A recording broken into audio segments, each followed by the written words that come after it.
called up. There's many victims in this room that I can think of. You come up, you speak for a minute or two, and that's good practice. Because when you walk into the elevator and your boss is standing there, you don't have 20 minutes to prepare. You have 1 minute to show them why you deserve a raise and not to get fired. I wish I had this when I walked into HR. I would still be employed if I was a Toastmaster before then. And then finally we have the evaluators, and the evaluators then give feedback on the prepared session. So, our first evaluator for the evening is Paul. Paul, will you explain what the outcome is for the speech that you'll be evaluating? Well, first of all, I don't know what the outcome will be. It depends on the speech. What I would like to evaluate is today's Olga is her first speech. So she's a member since 2 months. And really, we had a little discussion before. Don't be afraid. When I'm standing also, I got a little bit of red face. But I would just try to evaluate you in the sense that evaluation means that you give you feedback, a positive feedback, and how you can structure your speech more in the future. Fantastic. No, I already flew. Probably like 27.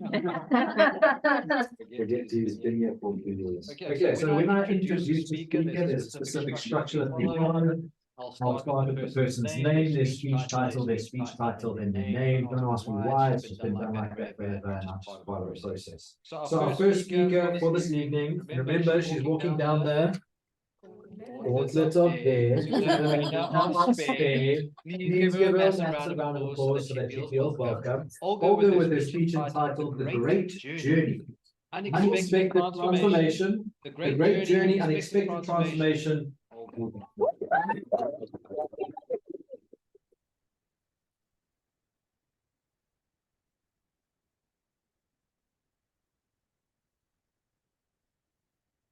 I know I'm I'm speaking speaking a a marvelous marvelous accent with a slide slide of of English. English. Please forgive me for that. I'm I'm Olga, Olga. and I would like to tell you what resilience is to me. I was I was born and raised raised in in USSR. USSR. For For those who don't know, it's it's United Soviet Socialist Socialist Republic. Republic. I I had had happy childhood growing in Soviet system. My both parents were working, so my younger sister and I had to look after ourselves. Get Get ready for school, walk to school. Was quite safe environment to do so.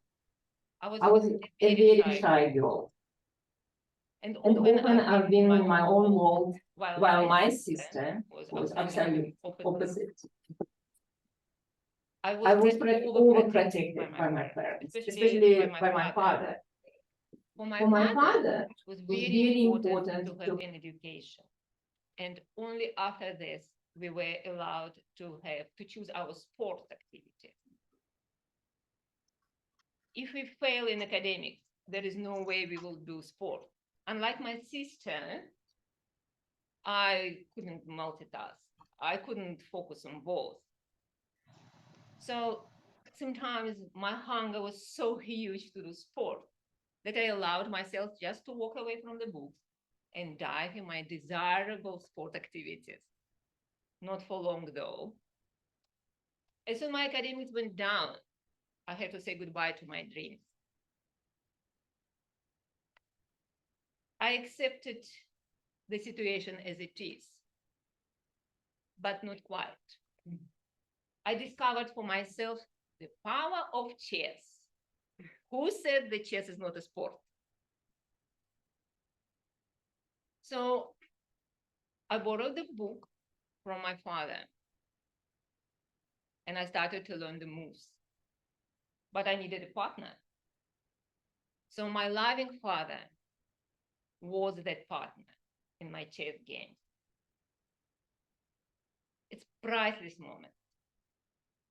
Sadly, my father passed away on my last year of high school. I was only 16. I finished my school. My adult life started a little bit earlier than for my classmates. I started to work to support my mom and my sister. Year later, I was accepted to university and I choose the evening classes in order to work. 5 years later, I graduated as an accountant.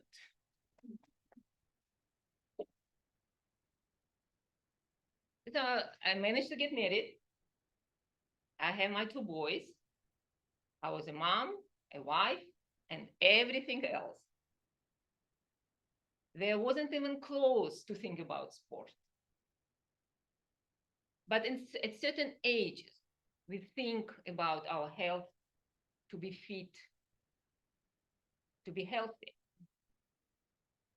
My personal tragedy made to do something just to recharge my mind, and my sadness would go with the flow, would flow with the wind. At that time, I lost my husband in a motorbike accident. And I left all alone with 2 kids. So I have to do something. I never ever would think that I could be a runner. I always was thinking running should be illegal. Nevertheless, I have few marathons and many races behind me. My first medal ever for sport activity, I had at age 49. Never too late get a medal, baby. And one day, I was introduced to an amazing sport, the CrossFit. It is a revolution in fitness. In one session, there is combined the strength, the cardio, and the powerlifting. I just love powerlifting. My hard work was paid off on my first competition in May 2023, where I took 2nd place. And I was called a professional athlete. I wish my father would see me. I'm shooting for gold in my next competition in October 2023. Proud moment. Many years to go, many goals to achieve. Never give up on your dreams. Stay resilient.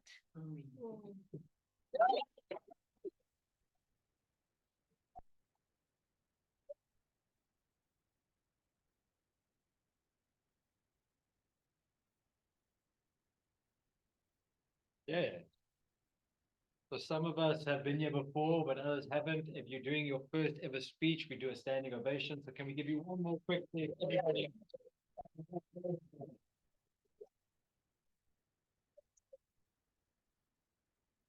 First ever speech in not your mother tongue. I think you did a damn good job. Yeah. Well done. Yeah. That is really fantastic. Our next speaker is going to be Willem, and he is going to be evaluated by somebody online. Now, because we've got these technical issues, it's going to be a little bit awkward. So we just need to be super quiet, but I'm going to ask Mina to give the objectives of Willem's speech, and hopefully you guys can all hear it.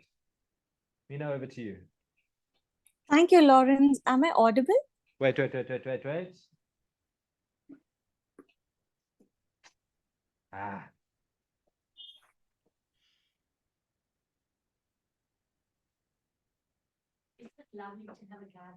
Can you try now?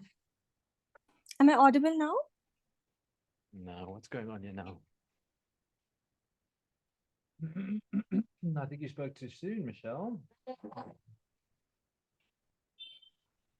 Try now, please. Am I audible now?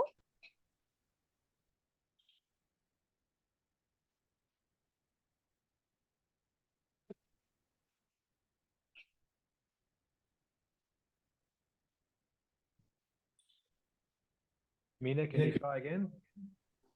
Am I audible now?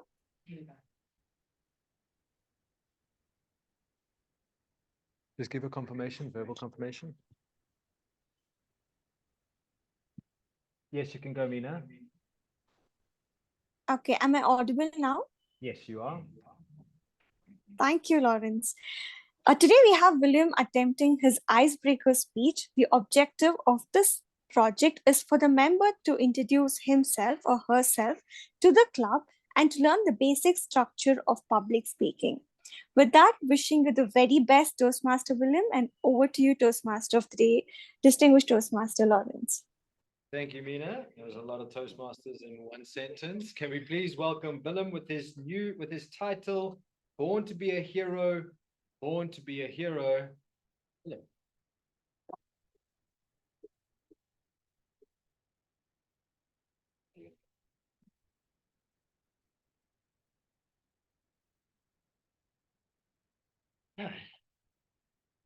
To start, I want everyone to close your eyes.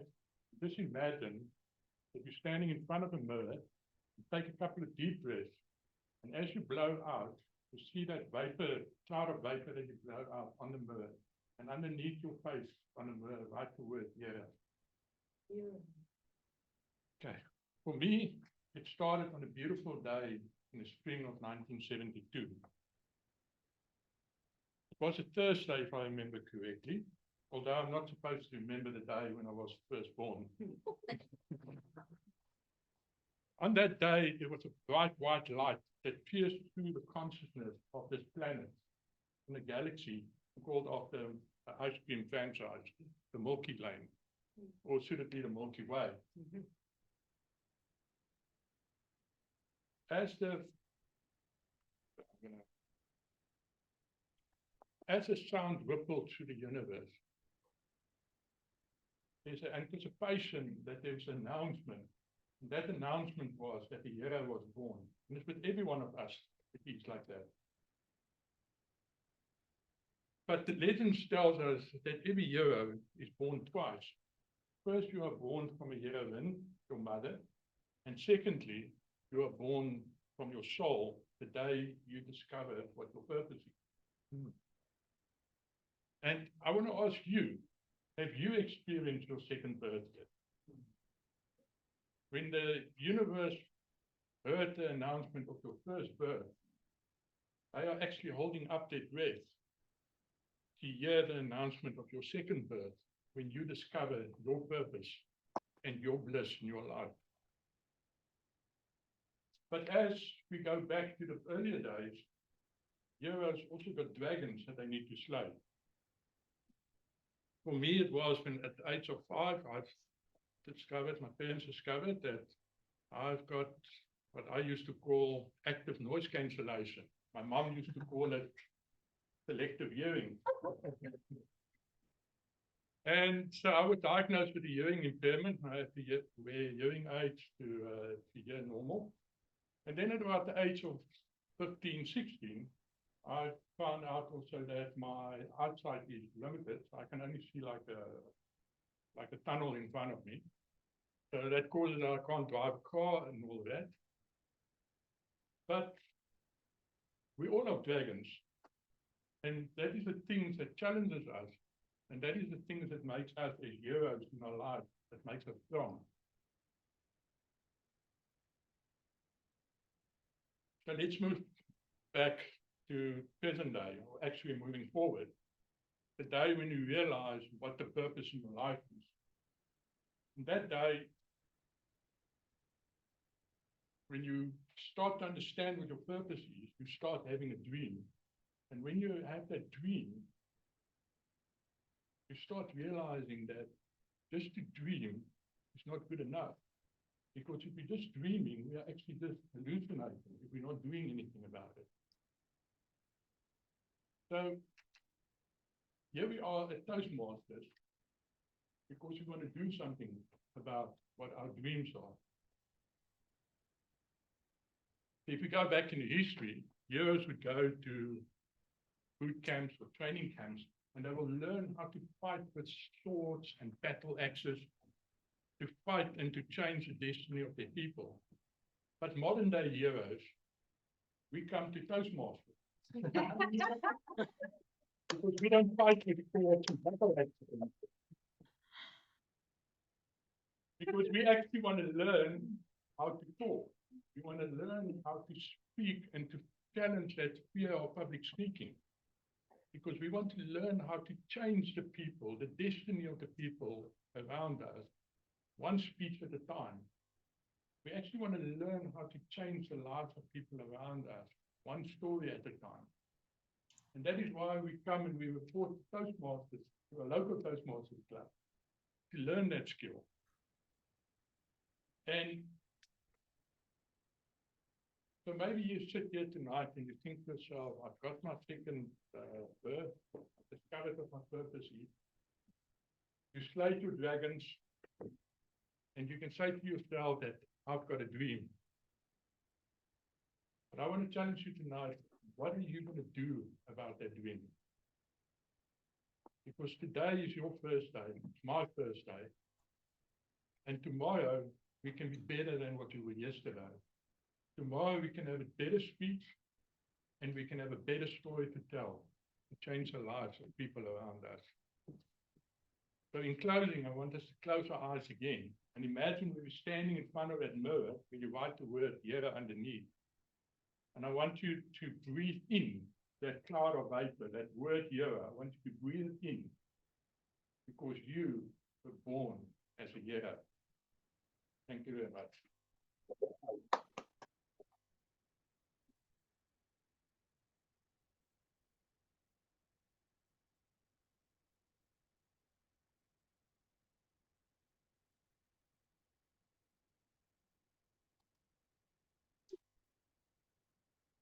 Willem, I'm not sure if my mom would agree that I was born a hero. I was born more of a villain. But she'll be glad to hear that there are multiple potential heroes coming out. I also loved that you said a dream is just a dream. If your dream remains a dream, it's an hallucination. That's so powerful. And also the battle axes fits nicely into my Game of Thrones theme with the Gauntlet of Death. So great work on your first speech. Can't wait to see the next ones. Yeah. Our third speaker will be Jeremy, and Chantal will be his evaluator. Chantal, can you please give an intro as to what the speech will entail?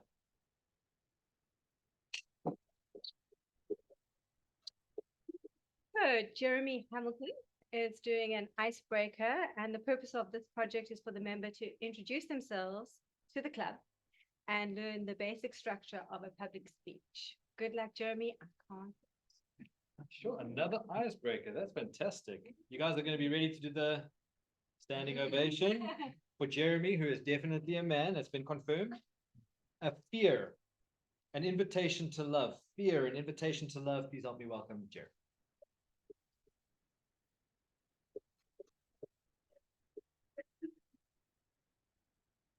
Do this.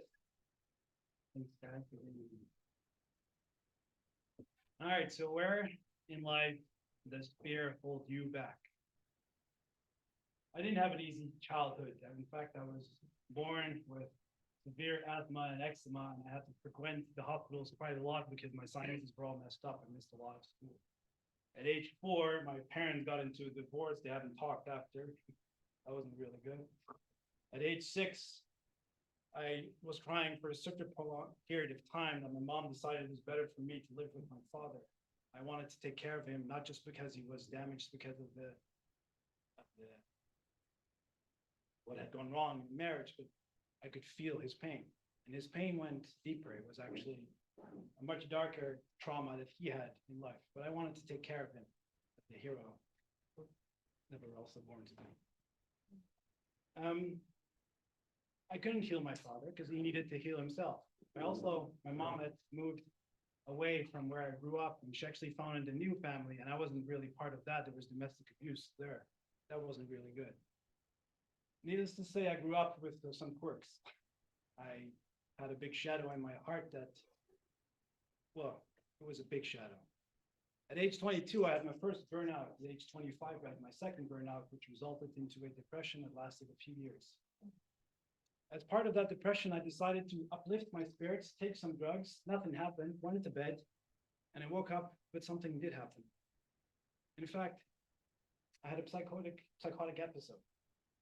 And in this case, my worst nightmare had stirred me so violently, deeply inside, that I woke up screaming, bathing in my own sweat. When I came to my senses, I realized that there was still a shadowy figure in the room. And before I knew, I had my blanket in my hands. I threw it. Because what I saw was violent. It was terrifying. This marked the beginning of a 9-month psychotic episode where my worst nightmares came to real life, day after day after day. Like, the lights had to be on at all times. After 9 months, I realized I was at the end of my rope. I literally decided this was it. I couldn't go on. I wanted to give up, to give in. I purposely turned down all the lights, scared the shit out of me. And I sat down on the floor. I called up my shadow, which was eager to come. And I looked it in the eye and I said, I give up. You can have me. Do what you wish. All the terrifying stuff I've been seeing and I've been blocking consciously, you do it, you take it. And the moment I gave in, a bright light started to shine in my heart and it started to come up. And I could swear it lit up the whole room. It didn't mark the end of my psychotic episodes. That very much took a long while, and didn't end my depression. It didn't heal my shadows, but there was a way out. And in fact, I learned something extremely powerful. I looked fear in the eye. I surrendered to it, and magic happened. I made a pact with myself. I would never, ever again walk away from my fear, try to suppress it or run away. I would go into it. And this marked what I called a crusade, with me as the hero, walking with my banner to go and face my fears. I started to do skydiving because it literally scares. 200 jumps, 200 times. I had to face my fears. I started rock climbing because I'm scared of heights. I had ambitious goals and I wanted to live as a digital nomad, travel around the world, and so for the last 5 years I have. I wanted to also, of course, add a successful business to it so that I could live wealthily. Check. Each and every single goal that I put out to do, I actualized, I realized. I was born with asthma, I smoked for a long time, I ran my half marathon. Very inspiring story. A half marathon in 1 hour 40. So what I realized was that fear holds truth. In fact, I actively sought out fear by going to Guatemala last year to go and sit in complete, utter darkness by myself alone for a whole week because I wanted to invite fear, because I wanted to know more truth. I willingly spent 7 days with my darkest fears to uncover where love was, because that's ultimately what's on the other side. When I came out, I emerged a new man. If you talk about purpose and finding purpose, that day I found out that that little boy that had so much shadow in his heart had to heal so much, and he had to go through it. Around it, not avoid it, not suppress it, but he had to talk to his father, his mother, his family, make peace with it, and then be valid and respected for who he has become in the process.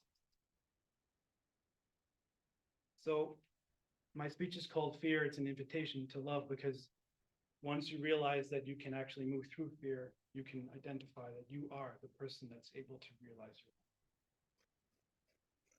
Let me ask you again, where in life does fear hold you back?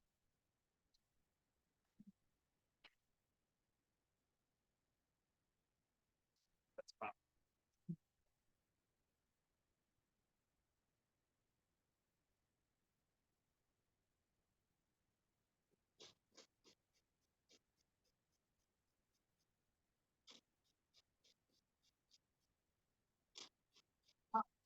Wow, man, that was powerful. Where are you from? What's your accent? Netherlands. Oh, amazing. Man, there's got to be easier ways to conquer fear than 200 times out of a plane. Gee. But for me, what really stood out is the shadow in my heart, that analogy that you brought through. So relatable. We all have that little shadow, some bigger than others. Yours was massive. But you You went through it and you made it through. I think that's awesome. Okay, I would not want to be the next speaker. But luckily, he is an experienced speaker, and I'm just giving him a hard time because that's what we do here. We support and yet we challenge. So the evaluator for Sean's speech is Shifa, and I think is Shifa in the room or online? Hey, so can we do the hustling up again? Shifa, can you just give us a sound check there, please? Hi, can you hear me? We can. Maybe just speak a little bit louder. Okay, let me just tilt my mic.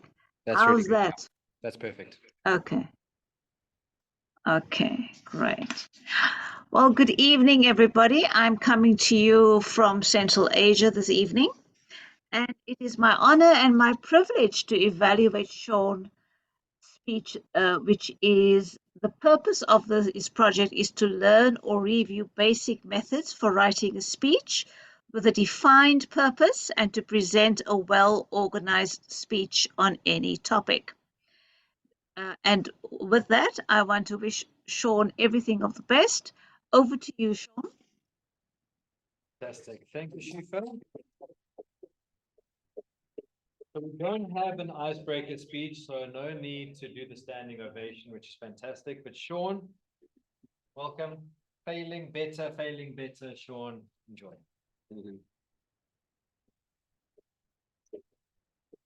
So I built a sizable franchise business on the concept of failing better.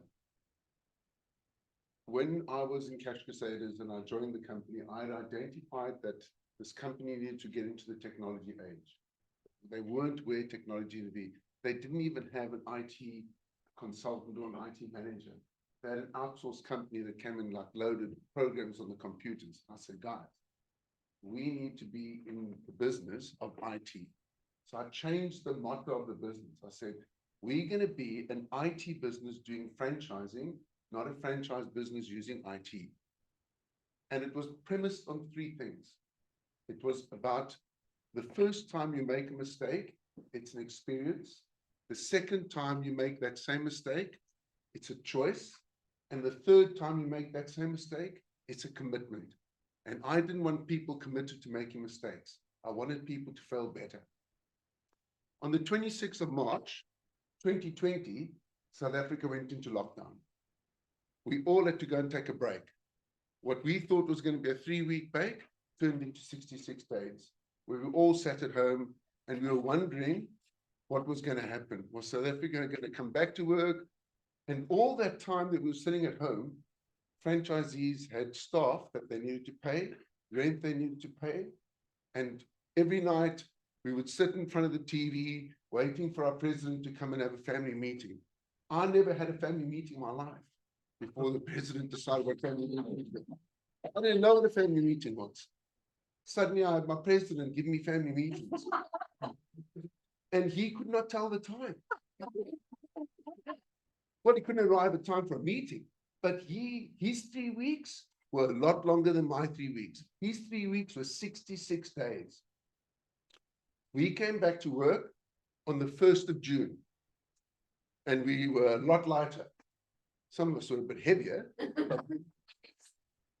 And we sat in this office and we thought, right, we're going to get trading.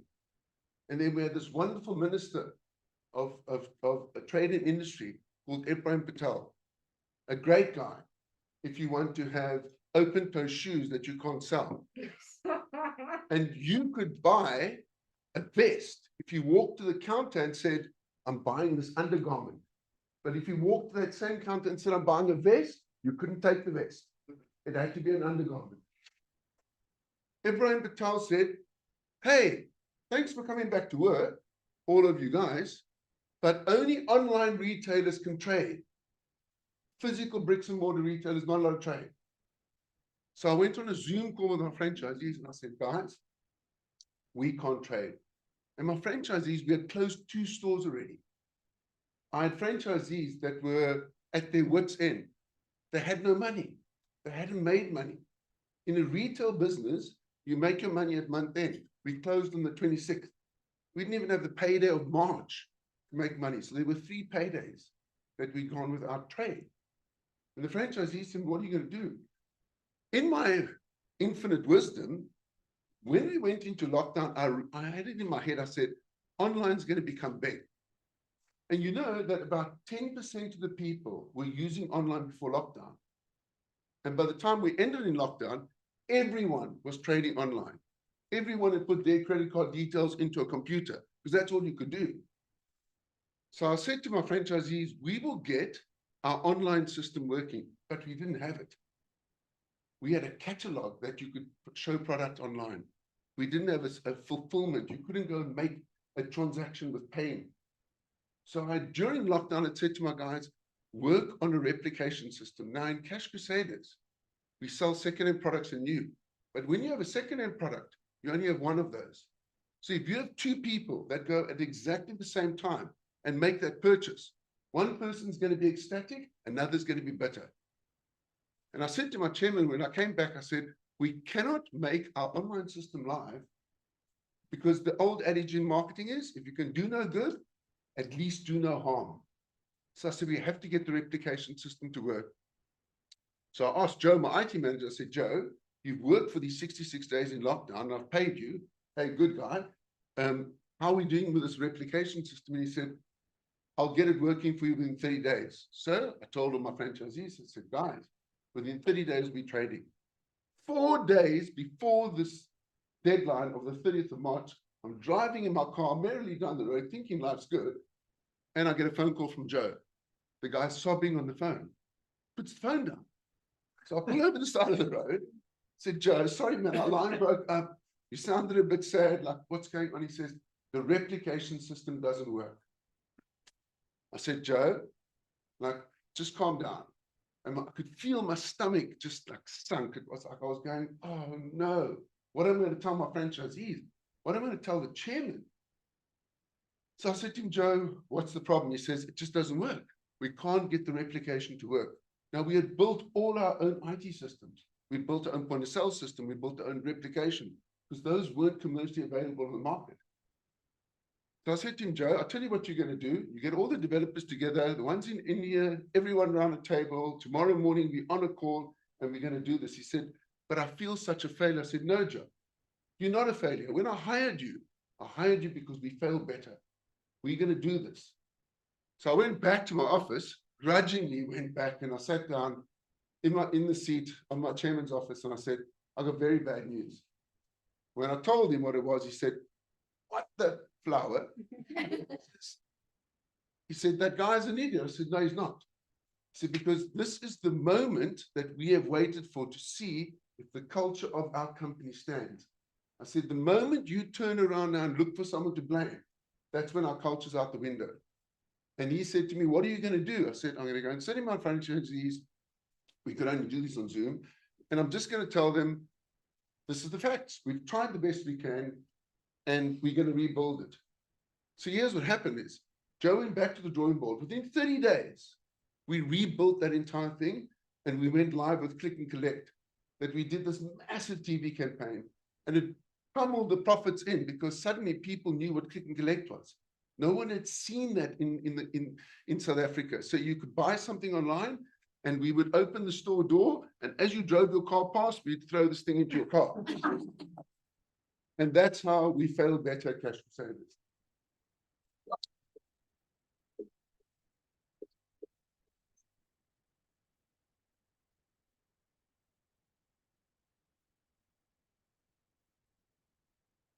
That was a flower good speech.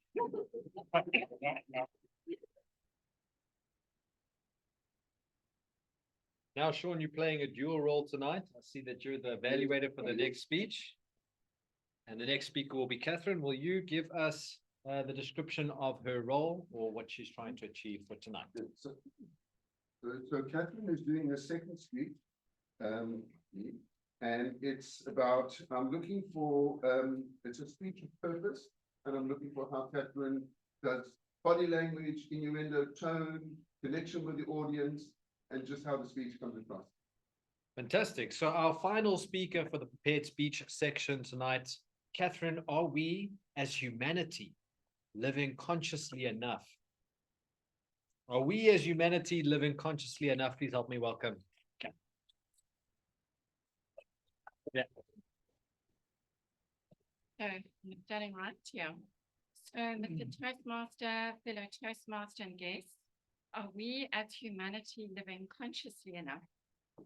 So I often think that although the world is such a beautiful place in many ways, it's also quite a topsy-turvy world. Having been through COVID, the way Russia's treating Ukraine, the war between Israel and Palestine, people in their 20s under enormous pressure, with all the selfie, Facebook, self-image generation. I'm so glad I'm not part of it. Although my mother always says that the people in their 20s are the most accepting generation. So there you have it. Hey. So considering all of that we're living in quite a complicated world, I find myself asking myself, can we not therefore go about, just like we brush our teeth every day in the morning and at night, just like we put our shoes on unconsciously every day, can we not go about our lives like consciously installing a giving back to humanity, where we're just consciously going about our lives, being more conscious of humanity and society in general? And when I talk about this, it speaks to my heart a lot. I don't mean full-fledged codependence or people perhaps as social workers and what have you, in professions where they're giving 200%, and they're thinking, wow, I never stop running around my mother-in-law, this kind of thing. No, of course we all do that. And of course I'm guilty of it too. We need to learn to set boundaries with people and look at the areas where perhaps we're overgiving and pull back. I'm guilty of that. Obviously, I often overgive with my friends and then I've got to pull back. I'm not talking about that. What I'm really talking about is, as we get up in the morning, the people that we're around, as we open the door and step out the door, just those little things that we can do as we're moving along our days. And some of the things I do, and I'm not trying to be Mother Teresa, I promise you there are many more things I could do, but just little things.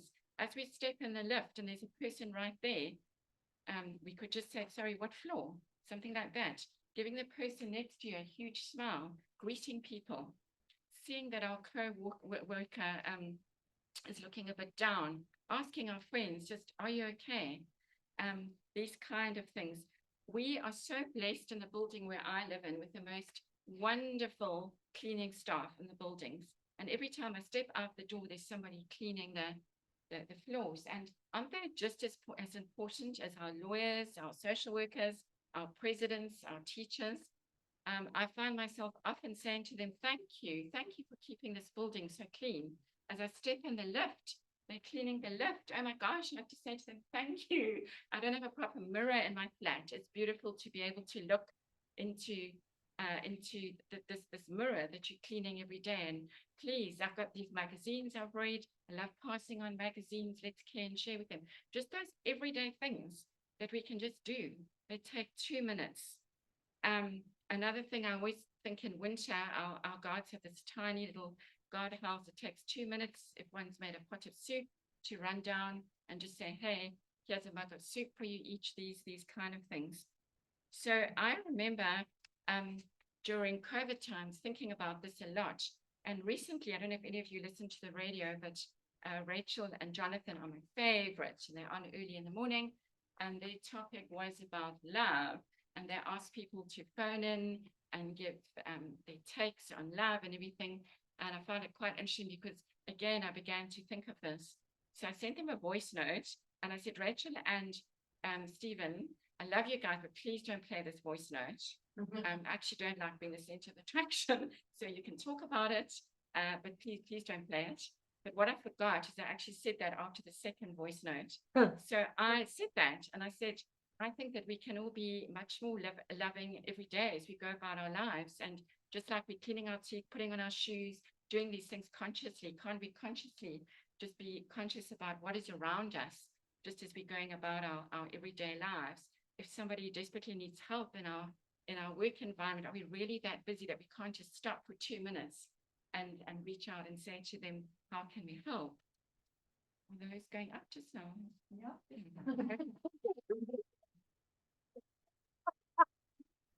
So yeah, and the next thing, to my embarrassment, I heard my voice note over the radio, and I said to them, "How could you?" And they said, "Yes, but you sent the voice note after saying, please don't play this." So anyway, maybe I made a difference, but I really do feel strongly about it. And yes, I acknowledge, yeah, I really, really do feel strongly about it. But there's so many ways that we can look at it. And I know during COVID, very conscious security at Company Gardens, he said to me, "Oh, the squirrels are dying, please can you feed them?" So I never envisioned in my life that squirrels would come into my life in such a huge way, but they did. And it was a very, very beautiful journey with them. And I always say I chose the squirrels during COVID, but the wild geese chose me, because I would go down and say, "Puppies," and the wild geese would fly over too. It was a very beautiful experience for me. And the squirrels would come and do somersaults and greet me. So equally, I was blessed 1,000-fold. And so when he spoke about love, I think everyone here knows I'm a great romantic, but love doesn't only mean that. There's love of children, there's love of animals, there's love we can give back. So yeah, and in fact, I developed such a wonderful relationship with a squirrel that I thought was a Simon, until I saw every other squirrel following it, and I thought, oh no, that's not a Simon, that's a Simone. And she then bred every albino squirrel that you see in Company Gardens that belongs to Simone. So yeah, and I've had the most remarkable experiences of wild geese that actually, when they grew up, I forgot they actually do leave home as well, just like humans, flying from right above to my feet to thank me for the journey we had together, and then flying off. And so yeah, I think we can spread the world with a lot of love. So all I can say is, next time you see that recent widow in your building and you know that her 2 kids are overseas, maybe she just had an op, is it really so difficult to go down and just say to her, "Here's a bowl of soup," or "Can I do anything?" Or actually checking in and seeing your friends in person, as opposed to just dropping them a WhatsApp or a voice note and saying, "Hey, let's meet up for a cup of coffee." I know I expressed that recently to my friends at my birthday party. I said, "Hey guys, I love you, but I don't see enough of you. And I'm so tired of voice notes and WhatsApps, because we all have such busy lives." And the next day I had breakfast with a friend, and we sat and we held each other's hands, and I learned she's been through a terrible time. And I had all these gifts. Gosh, there were too many. So I was able to take those gifts, and I love regifting, and take the beautiful packets, that nowadays we present gifts in and put chocolates in and this and that, and just take it down to her and left her have a birthday cake on a nice plate and just spoil her. But it takes 2 minutes. So please, I'm not Mother Teresa. I have a long way to go. But in ending, if I could just say, if all of humanity, all of us, could just choose to live totally consciously on our everyday life, as we go about our everyday lives, and install in ourselves, just like we brush our teeth twice a day, just like we put on our shoes so automatically, that consciousness about humanity around us. Wow. Beautiful, beautiful. Thank you. Catherine, if you ever have a spot open as a neighbor, give me a call. I love soup. I love soup. Okay. Is that going to go up anytime soon? Let's Sally, can you give us a timekeeper report, please? Olga, for 5 minutes, 46 seconds. And Philip, 5 minutes, 33 seconds. Excellent. Jeremy, excellent, at 5 minutes, 46 seconds. Sean, 7 minutes, 15 seconds. Excellent. And Catherine was up, and it was 8 minutes, 10 seconds.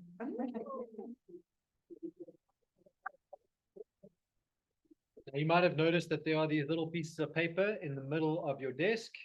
Please, can you grab one and write the name of the person you think was the best speaker this evening? Can I get all the speakers to stand for me, just so that we know who we're talking about? We have Olga, Sean, Jeremy, Catherine, Willem. So whoever you think. Yeah. Choose one, fold it, and come give it to me I will then audit it with KPMG. And we will also be going into a break. During this break, if you would like to sign up for a role, a speech, anything for the next meeting, please come and speak to me or this handsome fella with the cap, and we will make sure that you are included in the next presentation. Otherwise, please be back in the room at 7:25. Snacks, toilet break. Enjoy. And the next meeting, Sean? It's on the, it will be the online meeting of the. Thank you. I've got them here. It's the 19th. The 19th is online, and then in person is the 3rd of October. So, and we're looking for roles for both these meetings. So if you can't do the one, and you say to us, 19th of my bag, we're gonna just send you another piece of paper. So. And we do mentorship. We've got people who have experience and skills. So if you want to try something, you're a bit nervous, just come and speak to me or Sean. Or Paul. Whoever you want to speak to, actually. I'm doing the something else. Thank you, thank you. Thank you, thank you. Lauren, just stand.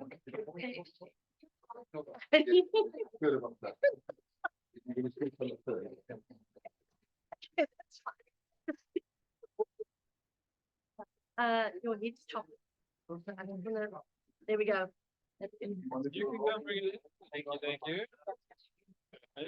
Okay, my battery's dying, so I just want to. Is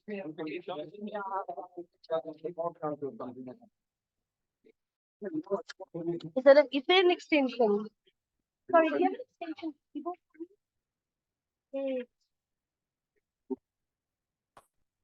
Thank you. Oh, good, eh?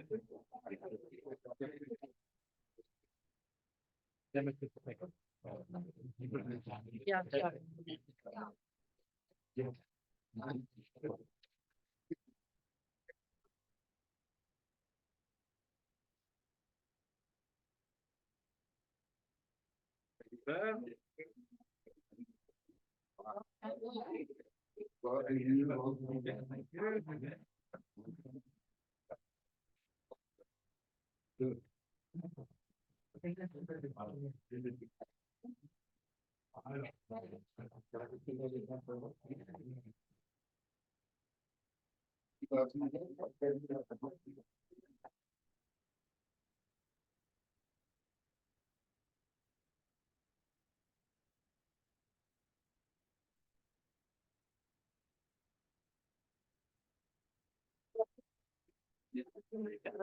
Yeah, I'll give it to you now, eh?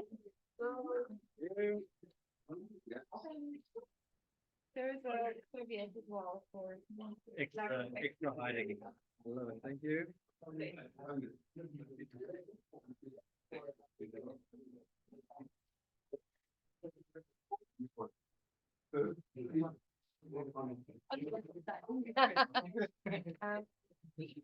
Perfect. Oh,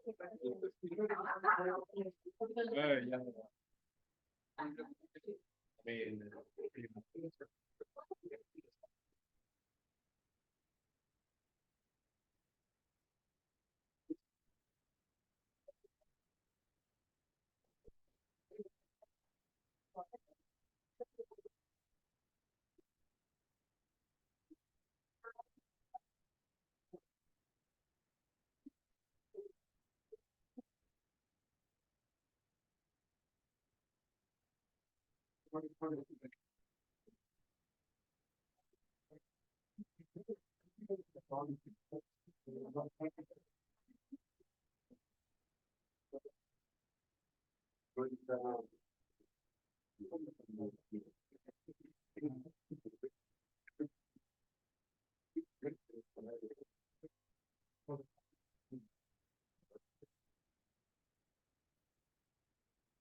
I know, dude. It's incredible. Sure. Really. No, it's a good thing, eh?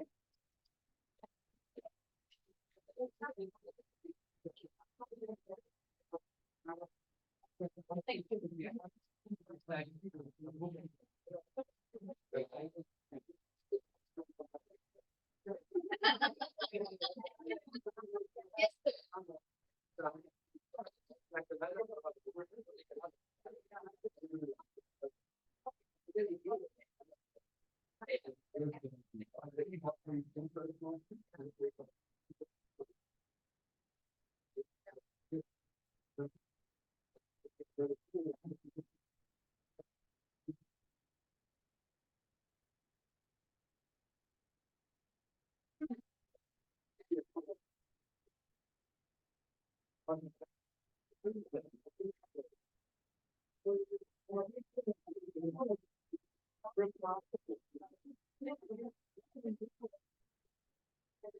Yeah, I've seen that.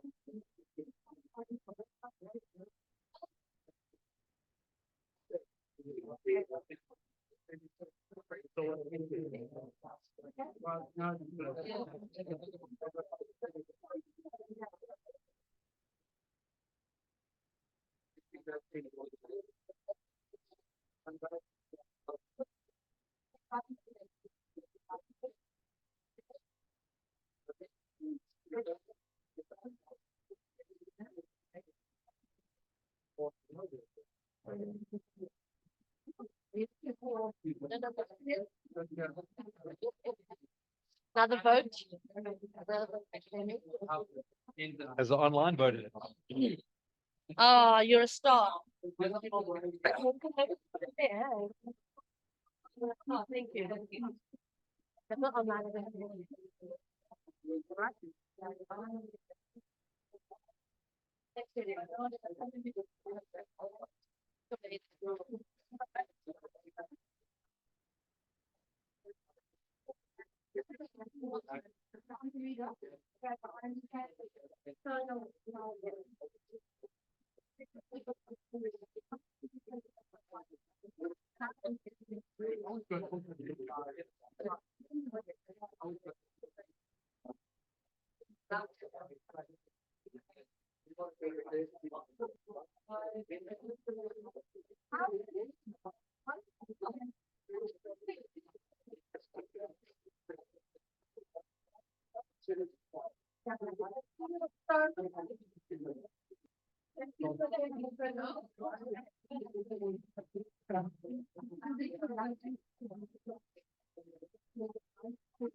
Okay, people online. Can you hear me? So, Yes, we do. 14th of September, which is our next meeting, I need a grammarian, I need a speaker. So, Holanda, can I put you down for a speech on the 19th of September, please? I was thinking about on the just hold on, November because of time. It could be. I was thinking doing all in November. Sorry, the audio only works on one thing. Just hold on. Can you see me here? Just hold on. Not yet. Okay, there we go. You speaking to me? Let me get the audio up here. Okay, Helena. Can you hear me, Lawrence? Okay. Yeah, I was think doing it again all in November because of I have some duties from job and I want to stay focused on it. Perfect. No worries. Appreciate it. Okay. Nice. Yeah, I'm sorry. What about you, Mina? Can I put you down for a speech? We have festival celebrations on 19th, so I won't be available. It's festival time in India. Fair enough. Shifa, would you like to do a speech? I would like to be the grammarian or the timekeeper if you need one. I need a grammarian, so your name is down for grammarian on the 19th of September. Is anybody else online? No. Okay. Thank you. Okay, Sean, can I make a request, please? Can you hear me? Yeah, I can hear you. Sorry, not Sean. It's Lawrence. Lawrence, it's 10:30 where I am. I would like to know if I could be the first up to give the evaluation because I need to be at work early in the morning. Yeah, I'll do that. No problem.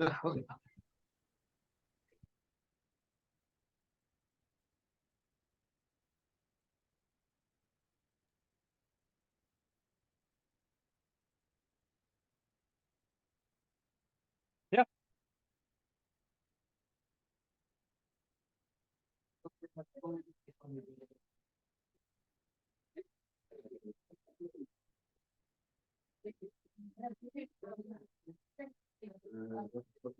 Okay, ladies and gentlemen, can we get back to our seats, please?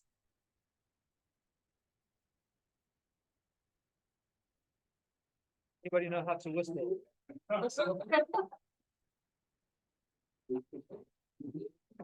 Starting again, please.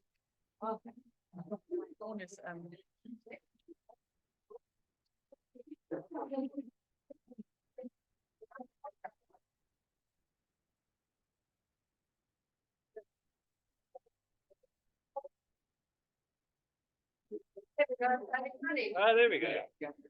Right. Putting on short. After an excellent first half, I can't wait for a second half. Those speeches were incredible. And excellent first half, looking for the second half. And when I grow up, I want to be a Lawrence. So I'm going to hand you over to an incredible, inspiring Toastmaster for you. Thank you, Sally. I'll pay you later for that compliment.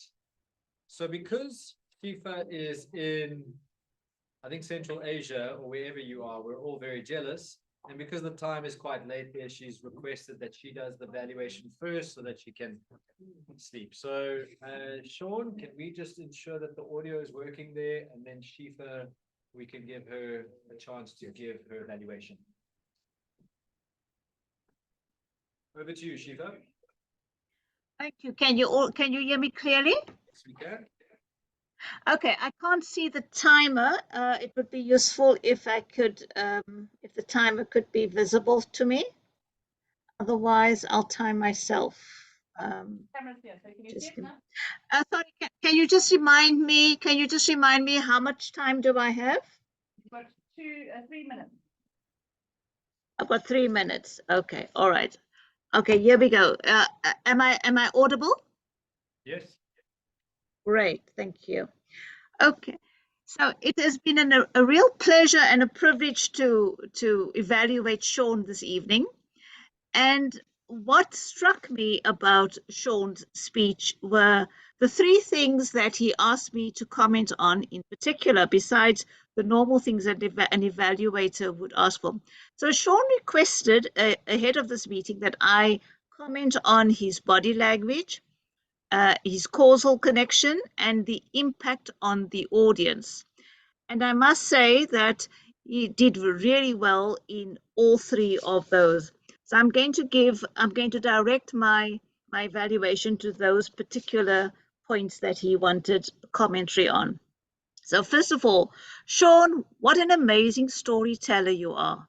I think you had I didn't see the audience because I was only online, but your narrative really propelled us. It was such a compelling story about, and you took the situation and you made it very believable. And what was believable for me as an audience member was the fact that you used real dialogue.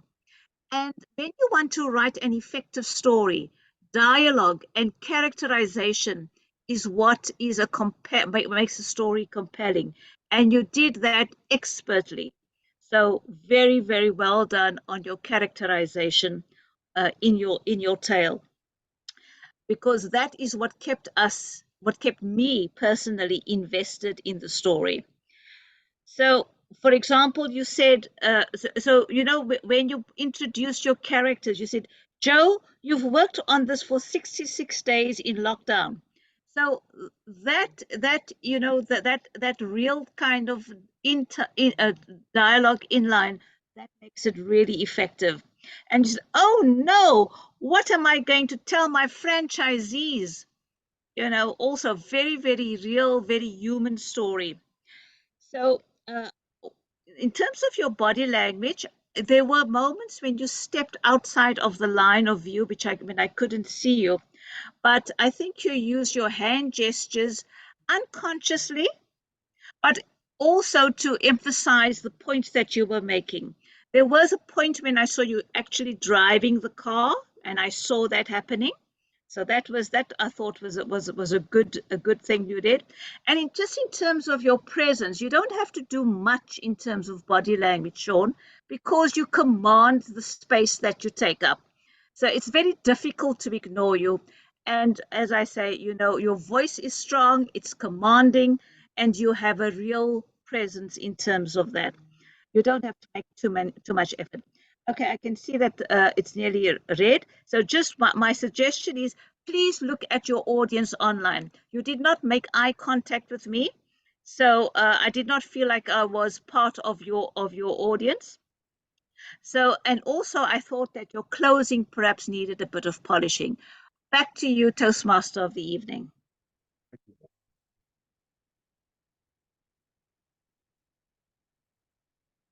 Thank you, Shifa. And if you need to get to bed or need to log off, you're welcome to do so.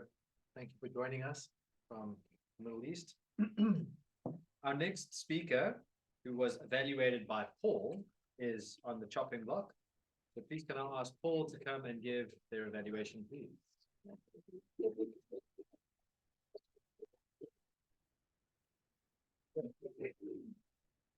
Please be gentle with my head.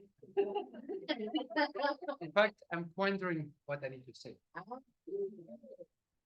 Olga, Yes, Paul. Russian name. I like the Russian accent. You know, you start with your accent and you don't have to hide it because it's part of your personality. I really like the way that you took us from a little child, the whole journey to the chess sport. Because you were not allowed to do sport because you didn't study very well. I think you catched up after that varsity to have your degree in economics or bookkeeping. I really like the way that you really figured out all the steps into your journey.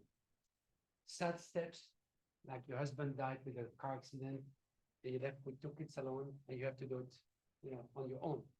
So we really feel for that. I also like the fact that you close the loop. 49, your first medal. Now, you didn't tell us how old you are today, but we expect a little bit, well, at least 1 year older than 49. But now you go for the world title. And you have to live your dream. We're all here about living our dream. We're all here to learn and to live our dream. And really, that's fabulous. What I think that you could improve a little bit is try to move around, not joke around, you know, because but try to move around. Try to have better eye contact and also try to raise your voice and more silence. So try to have a what they call vocal variety. I'm not good at that, you know, but you can definitely do it, you know. But I was really impressed with the first icebreaker. You fulfilled all what was requested from you. It means we know now who you are. You did a fabulous, good speech to start with. And definitely we are looking for the next speech because we think that you've got the germ of a public speaker and we're welcome you here. Thank you.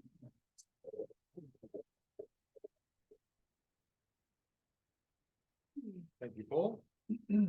Next on the chopping block is Willem. Are you nervous? You should be. And we have Mina online who will be giving the speech. Sally, can I ask you to go and sit next to Willem? Because then you can do the timekeeper, and Mina, you can look at the person you're giving evaluation to, which is Willem over there in the bright yellow, mustard yellow maybe. Over to you, Mina. Hello, Willem. Am I audible and visible? Yes, you're audible. Thank you. Hi, Willem. It takes really tons of courage and confidence to go and stand up on that space and speak to so many people. And you did comfortably, so beautifully well this evening. This being your icebreaker speech, you were calm, composed, and yet confident while sharing your story with us. And second thing that hooked me the most is the way you brought in your icebreaker speech. You had a title, Born to be a Hero. And you started off with an activity connecting to the title. You got us to close our eyes and hero is written there. You made us to imagine what it is to be like and feel like to be a hero. And you comfortably and beautifully winded the entire story and the narrative with the same activity. A very unique and a beautiful approach to share your story and convey the message to the audience. The third thing that I like is you have a very unique blend of bringing humor and as well as inspiring the audience with profound usage of words. Words like ripples through the universe and birth of you, born twice, one from mother, another from soul, discovering your purpose, changing lives one story at a time, one speech at a time. Dream is just a dream and it's not good enough. If dream remains a dream, it's just an elicitation. Tomorrow you can have a better speech and tomorrow maybe you can even have a better story to share. These words were very profound and it got me inspired all throughout. And what I like the most is you were very calm and composed while you stood on the stage. There are two things that I want to share to you, Willem. One is Your story was very much focused on what is in for the audience through my story. In that aspect, as much as it was inspiring, I would have loved to hear more about Willem, to break that ice. What is it about Willem? What are his favorite hobbies? What is it? And how did he grow through these difficult times to be a hero? A little bit deep. Maybe one story when you were age 5, when everyone mocked about selective hearing. How did you overcome that? And how did you turn out to be a hero? A little bit deep could have created a greater impact. Because why do I say that? Speakers like you, where you bring in that motivation, when you share a part of you a little bit more deeper, it leaves a long lasting impact on the audience. So, with that being told, I loved the way you were confident on the stage and shared your icebreaker story with a very unique approach. Remember, your strengths are bringing humor and inspiring the audience with profound usage of words. Try sharing a bit more about yourself by going a little bit deep about at least one incident, and that leaves a very strong impact on audience. With that being told, wishing you the very best for your upcoming speech. We love to see the next version of Hero bringing the other stories of your life. With that, back to you, Toastmaster of the Day.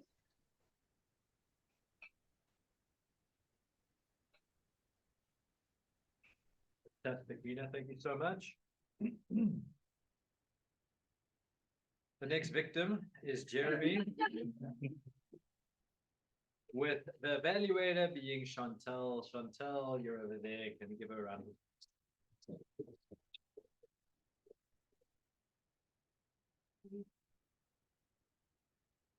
Jeremy, fear and invitation to love. I'm in a quandary to say which part I enjoyed the most. I think we'll all agree you had us gripped from the beginning. I felt quite breathless. I don't know about everyone else, but I felt quite breathless as he was going on. Like, what's next? And what's next? And what's next? So incredible gripping of your audience, of the room.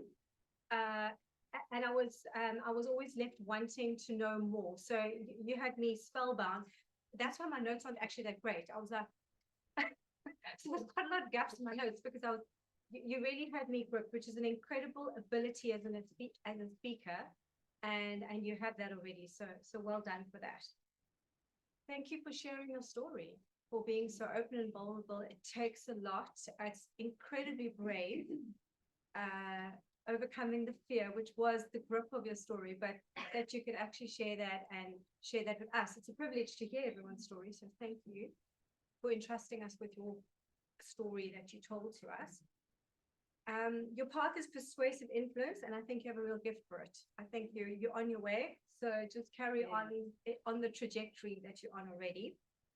You have an amazing use of language, especially considering you're Dutch, but it feels wrong to say that you're Dutch because of the way your mastery of the English language. You can evoke images, you put us in pictures. So that's also an incredible gift that you just have, that you don't even need to develop. I'm jealous. Great use of humor as well. So that's also a gift. You either have it or you don't, and a lot of us don't have it.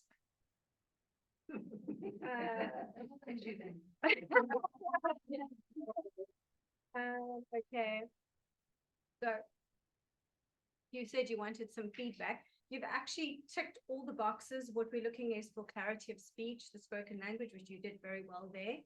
Eye contact, you have an amazing use of eye contact, so you're doing very well there. Gestures, you do use your hands and you are using your body, so you're doing very well. You're aware of your audience, you engaged beautifully in your audience, with your audience. Is your topic interesting? It was gripping. So 5 out of 5 for that. You obviously, you want to improve. That's why we're all here and we all want to improve. I suggest you use a bit more vocal variety. I think Paul explained it really nicely. Your next task is vocal variety. So your next level is you are going to be focusing on that. So it's a great second one to do. And I think most people struggle with the vocal variety on their first one. I think it's a big challenge. So you're going to be practicing that for your next speech anyway. And then another thing is you had me absolutely gripped, but it left me wanting more. I wanted to find out more at the end. I found the end like, what? It's finished. which is, I suppose, a great part of speaking, but I would have liked to just have a bit more fleshing out at the end for myself.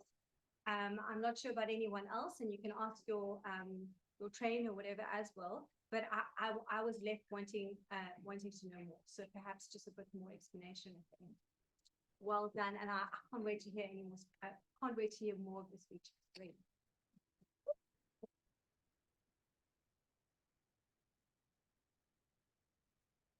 If we have our final guinea pig, happens to be Sean, who will be evaluating Catherine. So over to you, Sean. Thank you. Catherine, thank you. That was a wonderful speech. What you took me back to is in my own life about feeling gratitude for just being, like when you said about the guy in the lift and you're just walking past and you recognize people, that kind of recognition I sometimes don't do. I'm the guy that might just walk past and not see that. And you just brought into me about just that consciousness, what you spoke about, awareness and consciousness, that kind of gave that back to me. I went, okay, Sean, maybe there's a message in there for me in that. So I think that was really powerful, is that your humanity and your ability to connect with people and just see people for who they are, which I sometimes maybe look past that. So that really was touching. That was really, it was a blessing to get that kind of thing. And it almost made me feel that I need to count my own blessings as well in life, as opposed to looking at what others, blessing others and blessing myself and just being grateful. And that just came strongly for me. That you care, and that caring is sharing. That when I was sitting listening to you, I was thinking of Barney, the purple dinosaur, that caring is sharing, that's like that's always what Barney says, like caring is sharing, like so that was that's just the image that came to me. Your humor was good. I really enjoyed having the humor that you've got. I thought it lightened it up as well. It didn't make it like quite an intense thing. It just lightened, the humor lightened it a bit. And that thing about helping others, I think, if we had more people in this world that wanted to help others, the world will be a better place. And you make the world a better place just with the way you are. So that, I think that's priceless. So just on some of the things that I would just look at is pauses in sentences. You run it too quick. If you just at those sentences, pause, next sentence, that would be better. And a bit more movement on stage. You're quite rigid. So I would use the stage more, because it'll engage you more with me and the audience. And then holding of the card. So I'm at Missing Link, and we were talking about this last night, and the guy from Missing Link said, if you have cards in your hand, it'll make you more nervous. He said, drop the cards. We had a whole discussion about this last night. So that's the thing for you next time. And then modulation. You want to be able to take it up and down as well. And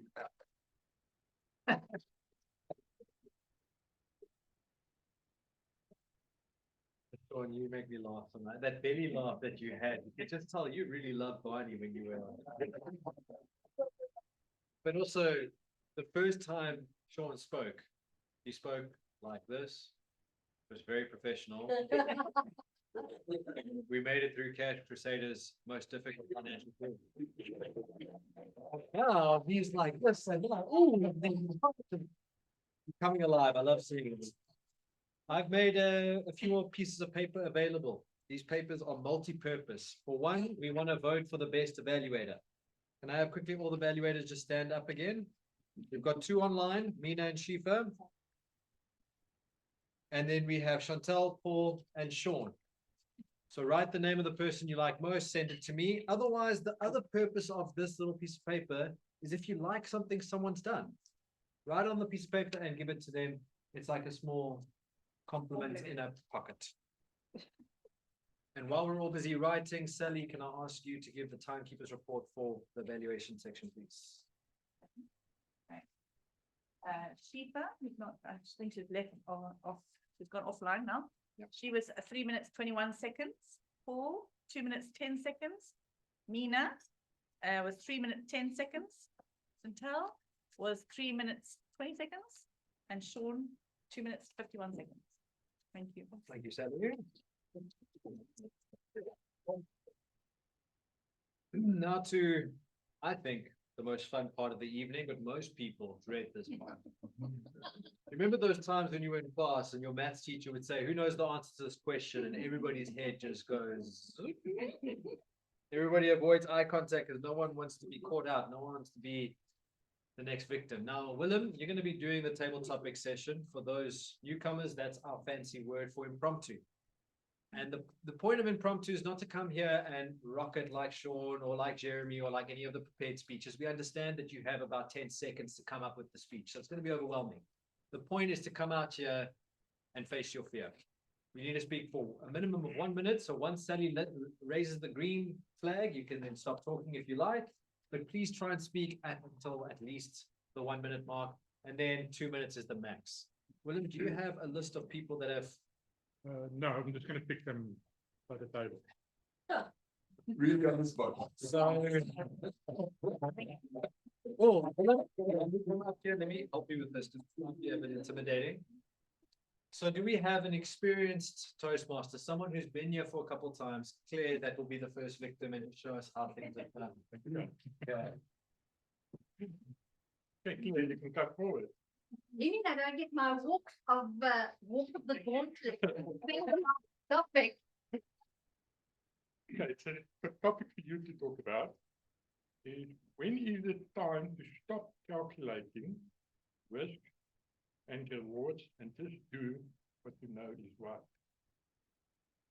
When's the time to stop calculating and When is it time to stop calculating risk and rewards and just do what you know is right? Thank you. I sucked at math. So for me, calculating, well, I was pretty good in primary school. I wanted to become an actuary. Can you believe it? An actuary in standard 4. Who does that? Anyway, when I got to high school, I realized, yeah, this is a whole other game. Nah, this math thing, don't worry about that. But fortunately, I was born with an amazing gift. It took a little while to realize it. My grandmother had it, my mother had it, and I have it. I have a beautiful gift and a connection to the divine, all-knowing universe, my higher self, whatever relates or resonates with you. And the first time I got that was when somebody tried to rip my gold locket off my neck that my sister got given me. And I was walking up to Cape Technicon, and I had a vision of this as I stepped onto the Grand Parade. I'd done that for 3 years. And as I got close, 2 men came, and I grabbed this and I screamed. From that day, I don't worry about calculating risk and reward. It's not me. I listen to my connection, and that has literally saved my life. One at the St. James Church massacre, where I was headed, and I got a warning to turn around and go home. I only realized what had happened when my grandmother from England phoned and said, "Are the girls all right?" What are you talking about? Automatic rifles and hand grenades. What? Other times when I'm on my motorbike, my connection, watch that car. And literally that car, without indicating or warning, comes into my lane. So I don't worry about calculating risk and reward. I leave that to the mathematicians and the scientists and all those other lovely people. I just go, my gut, my instinct, whatever you'd like to call it, and enjoy and embrace life. Thank you.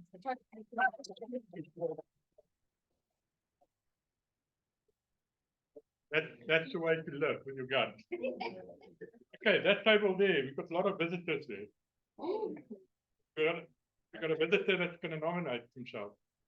We'll nominate. Here we go.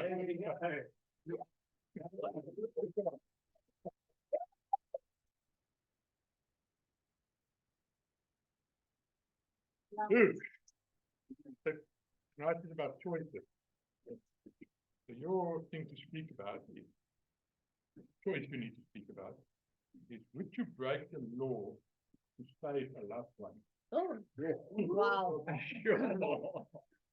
How's everyone? Yeah, I think I don't even have to think about it. It's not a choice, definitely. I think most people would. Ideally, I don't want to be in a situation where I have to break the law in order to save someone, but if that person means a lot to you, I think breaking the law. I mean, yeah, okay, it's actually quite difficult. It's like the morals and the values, and I tend to think that I have integrity and I like to live my life like that. So maybe not killing someone, but I haven't been tempted. Maybe I've thought about it. But I haven't been put in the situation where I have to make that decision. So I think it's difficult. I think for certain people, maybe I did it. For others, sorry, guys. Yeah, I guess it's tricky. I don't know what to add to it. Not a deep, meaningful thing, and then I could talk about it for long, but right now I'm a bit stunned, I guess. So people in my life, 100%, I'd say, cool, listen, I'll go to jail for you, and I'll have to repent for my sins, but yeah, ideally I avoid the situation before it gets there. I think communication and trying to address every other possibility beforehand is the best route to go, but I guess if there's one or the other, it's yes or no, and I say yes.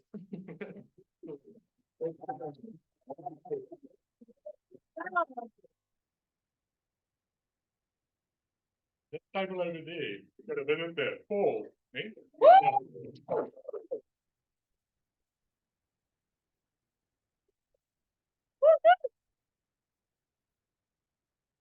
Oh, we got another tough choice for you. All right. Almost similar to that one. When is it okay to tell a white lie? All right. When is it okay to tell a white lie? So a white lie is presumably something that has no consequence that you can see, right? It's something that maybe would ease someone into a painful situation, right? Hi, how's my dog? You know, just come home, we'll speak about it later. Ouch. Yeah, you know, and I think that it really comes down to how you as a person react with the world around you. So is it a matter of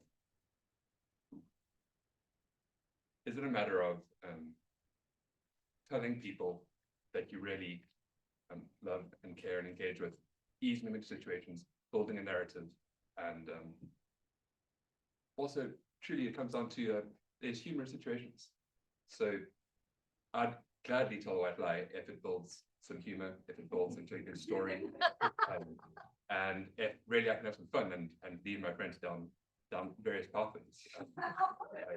There's actually a motto I do like to live by, which is never let the truth get in the way of a good story.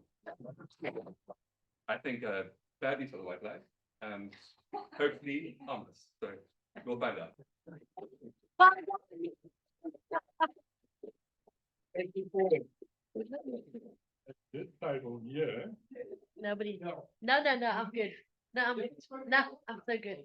Paul, another Paul.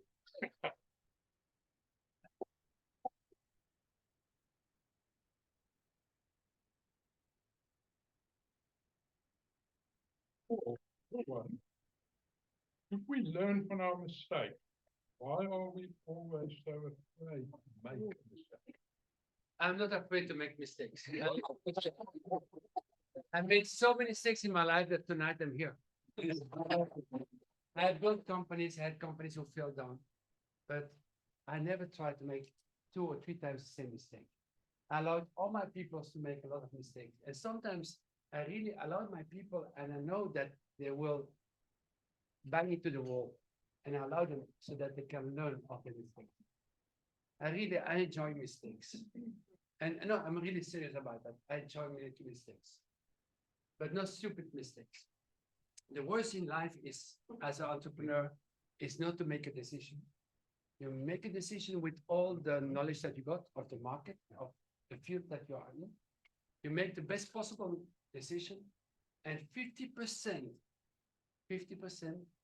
of those decisions over time, it seems to be a mistake.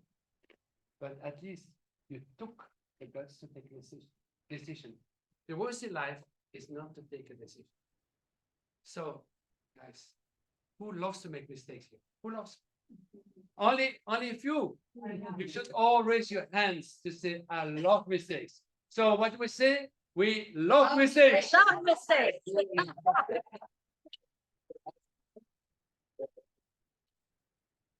I'd like to do one for online. Is Herlanda still online? Herlanda. Herlanda, would you like to do Yes. impromptu? Yes, Can we do audio? Yes, yes. Can Orlando hear me? it's okay. Okay, yes. Herlanda, can you hear Bernard? Yeah, I can hear now. Okay, Orlando, what is something you know you do differently than most people?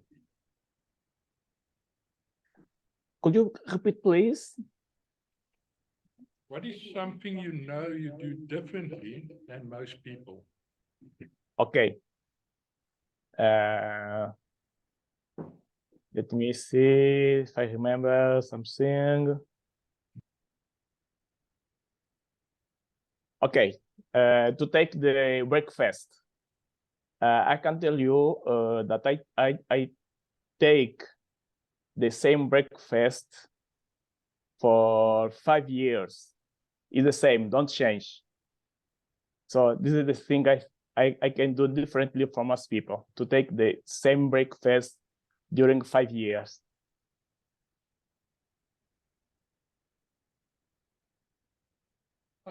What is that breakfast? We're all dying to know. Cornflakes and milk. Cornflakes and milk. Yes. I was expecting something much more exciting. What about dinner? Is it also the same? Sorry. What do you do for dinner? For dinner, it changed. Maybe some sandwich, some eggs, just like that, not more. So you have eggs for breakfast. You have eggs for dinner. Yeah, eggs for dinner and cornflakes and milk for breakfast. Riveting. And for lunch? For lunch, it varies. It's gonna be different thing: fish, potatoes, some vegetables. It depends. Almost everything for lunch. Awesome. Cool. Should we give him a round of applause?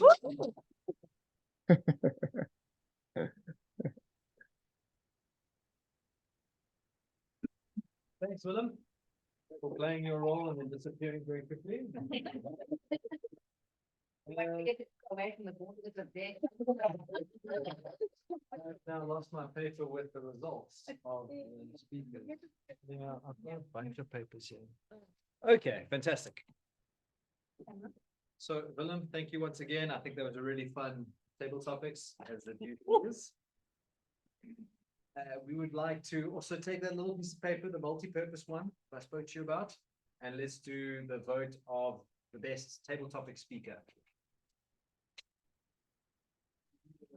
You need some more paper. There is paper here. If you need paper, come to me. Yeah, there's paper. And then our speakers are Orlando online, but then we also have Claire, Luke, Paul, and Paul.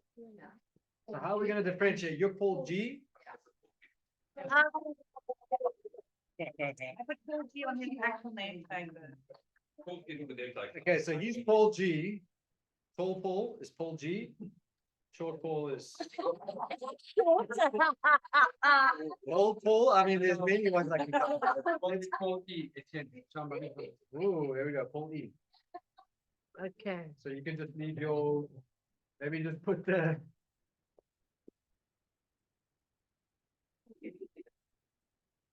The funny thing is, I can see people laughing at my inappropriate use of words, and that's actually the reason I was fired. Because of inappropriate, I mean, I was let go. That was a choice. I volunteered. Say it. You know, I was thinking about the white lie, and if there was one white lie that is universally okay to say, is when your lady says, "Do I look fat in these jeans?" Wise man, wise man.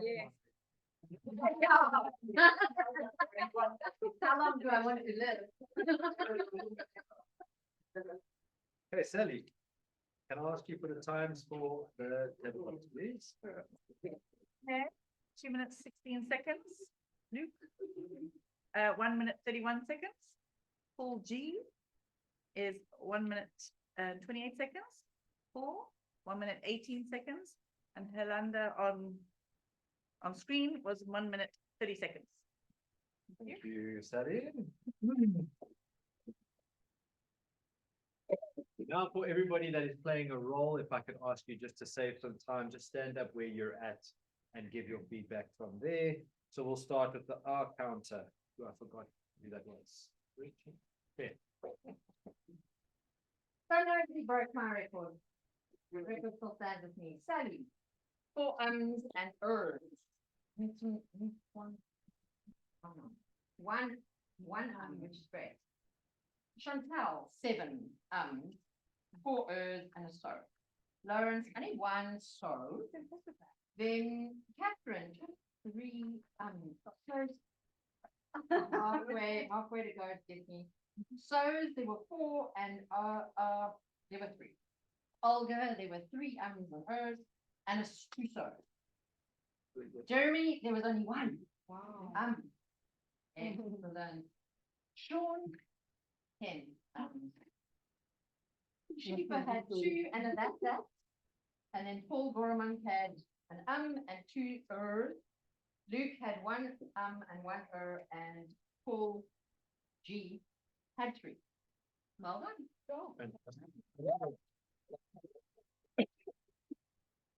And next we have Richard Grameri. Over to you. Yeah. Wonderful to be a member of a club that makes barely any dramatic whatever.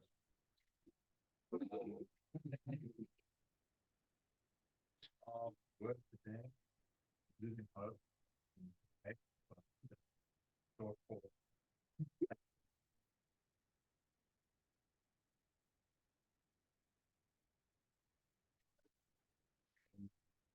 Improper ground. I didn't pick up anything, but I think a little run on sentences. So, and Thomas Clark written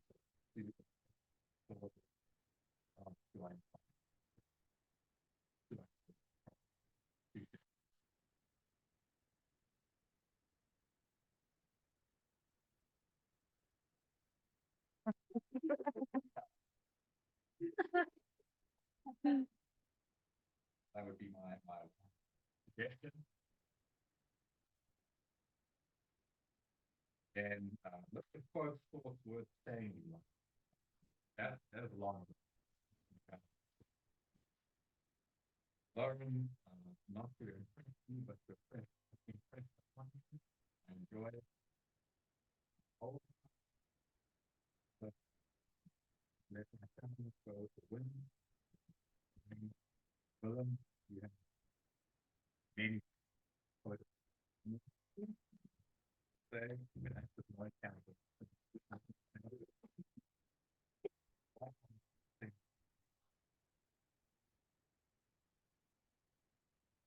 Jeremy.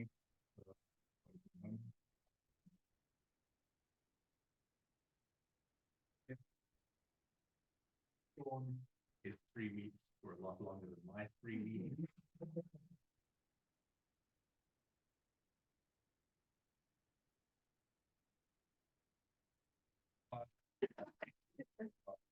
Paul, never let the truth get in the way of a good story.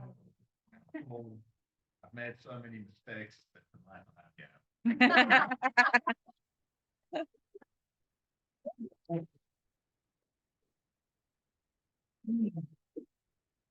Yo, I can just imagine those poor suppliers. That was really good though. You could have fooled me as an English teacher or, you know, someone, you used words that I've never heard of. You said them so confidently, I don't want to challenge you.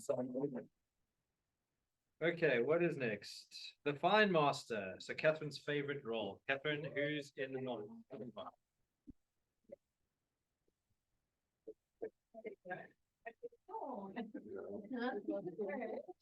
I brought my wallet for the first time.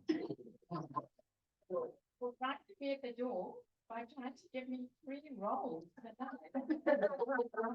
to the fact that 2 rolls a night is enough for me, but for giving me an awesome and nice encouragement evaluation. Well, about 5 times. That means we should not here, but also being a Virgo, it puts everyone before itself. You know? Lauren, for reminding me that I was the only one who's been quiet and loved doing my own thing.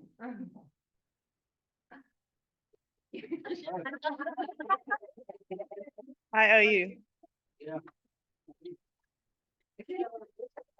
A friend recognized me, said to me once, do you think they're actually stupid and working for a bomb? That was totally a nice way of putting it. There, for being modest enough to admit with a 55 E's in one meeting that you had. Yes, in one meeting in the UK. 55 E's. I have you and I owe you.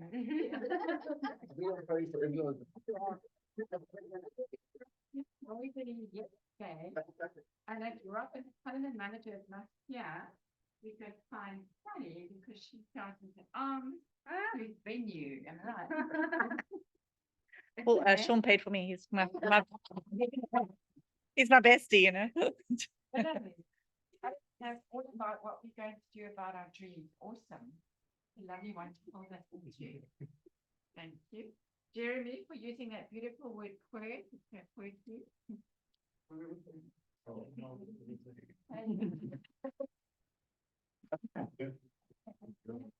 Sean, Olga, and Willem, my word, for setting the bar so high. Well done, you. So how it was the first person to use quandary after the snack break. It's the only person I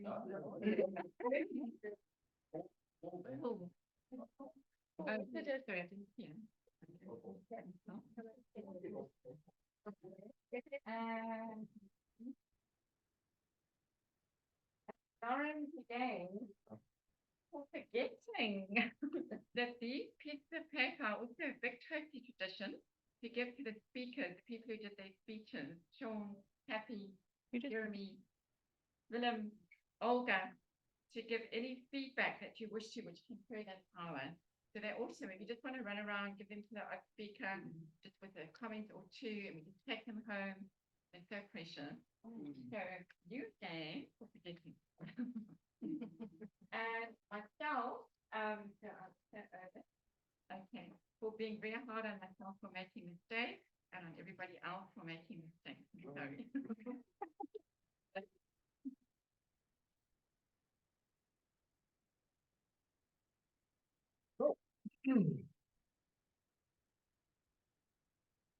My final item on the agenda is what we're all here for at the end of the day, which is the awards to see who's the best of the best. We're not here to support each other. We're here to win. So starting with the prepared speeches, can I get a slide drum roll? But I wanted to get louder, get louder, get louder. And in first place, we have almost unanimously Jeremy.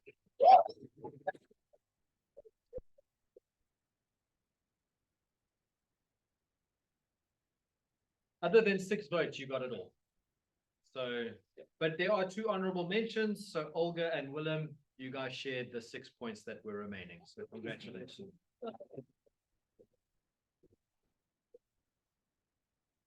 Next, we have. That's way too much tension, right? This is not the Price is Right. This is just Toastmasters on Tuesday evening. Evaluated, we have our online mistress. The wrong use of the word, but you guys get what I'm saying, which is Mina. Congratulations.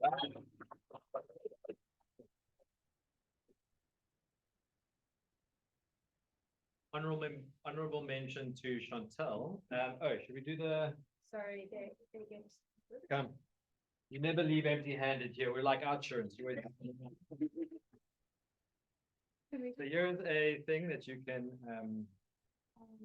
What do you do with this? Must also be in it?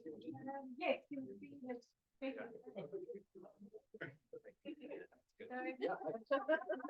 You gentleman.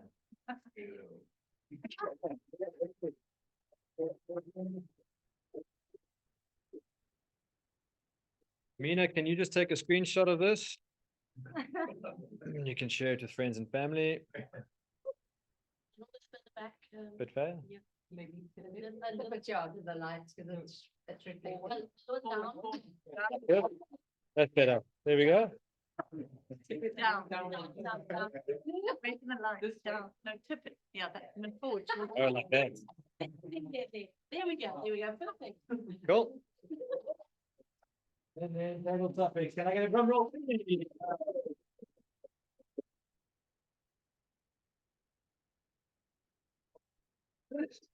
Okay, so I had to read out I think I confused every single person in this room because we have one vote for Paul. Which one? I don't know. One for Paul E, which I think is you. Then we have Paul G, which I think is you. Then we have Tall Paul. Then we have Tall Paul G. Then we have Short Paul. And then we have Harold Paul. So I'm giving the table topics to both Pauls.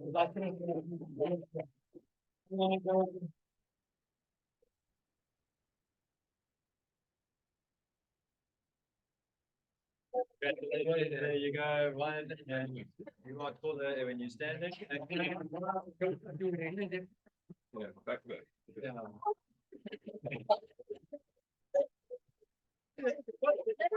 No, I think I'm waiting. Okay. Okay, guys. Thank you. There we go.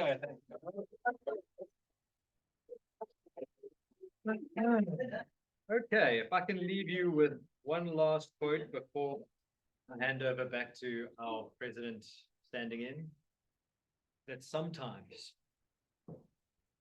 when we do not have the courage or the confidence to act on life, life will act on us. It has been an unpleasing pleasure and a privilege to be your Toastmaster for the evening. I now hand over back to you.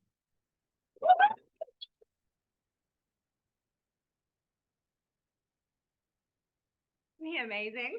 Incredible. Yeah. No. As acting in Justine's stead, I know she's gonna be. I think she's gonna be so upset she wasn't here tonight because it was another incredible night. But it really was. The speeches here were amazing, heartwarming, touching. Yeah, it's quite amazing what's in this room, and I think we can all agree on that. It's my job to end off and just check in with everyone who is here and check in the experience. If you just want to give me what you found, or your experience or your takeaway, and yeah, how you found the evening. I'll start with Letwanano. Very inspiring evening. Thank you. Well, thank you so much for coming, and we hope we'll see you next time. Yeah, well, we look forward to seeing you. Oh, well done, very brave. Paul. Doesn't say. It was really, really nice. It was unexpected and wanted, which is a very fun thing, real and engaging. Thank you.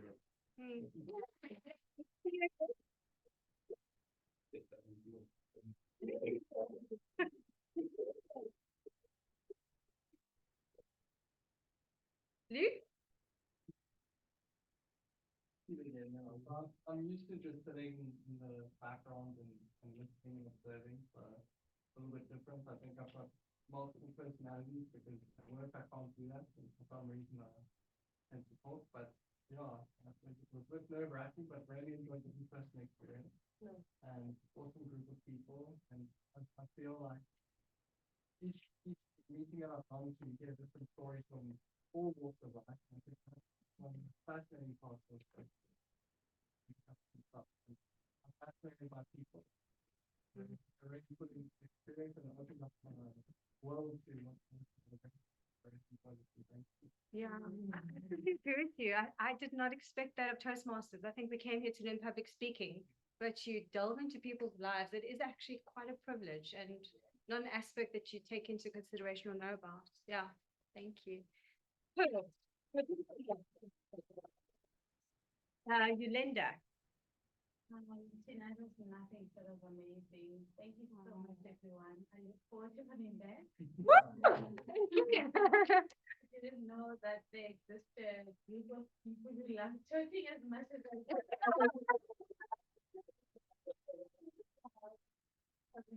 Well, I'm looking forward to hearing you talk, Yolanda.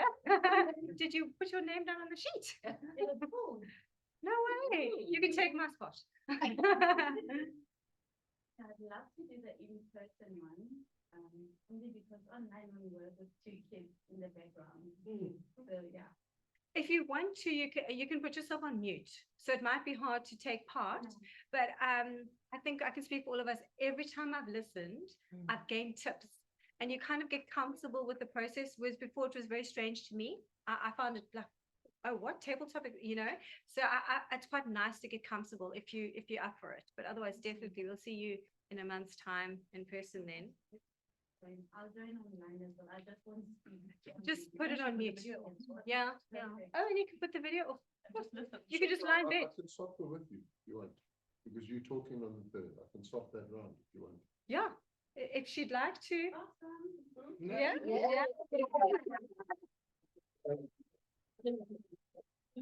And Brett. You London.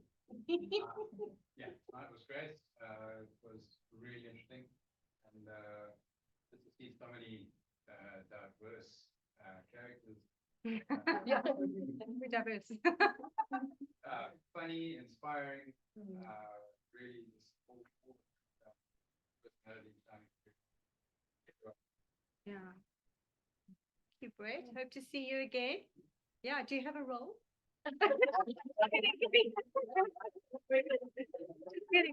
And Bella. Yeah, I'm still thinking, but I do feel that tonight was a very edifying experience. Yeah. And what I think I will take away is that through all the tears, there are stories of tremendous triumph. I think that's the ending quote. Yeah.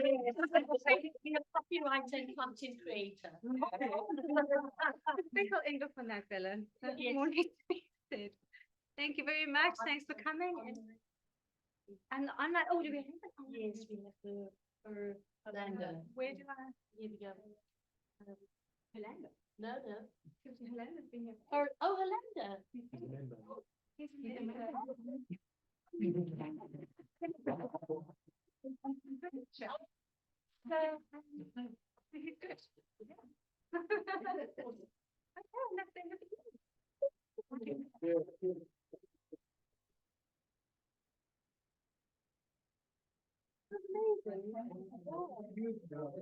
Beginning of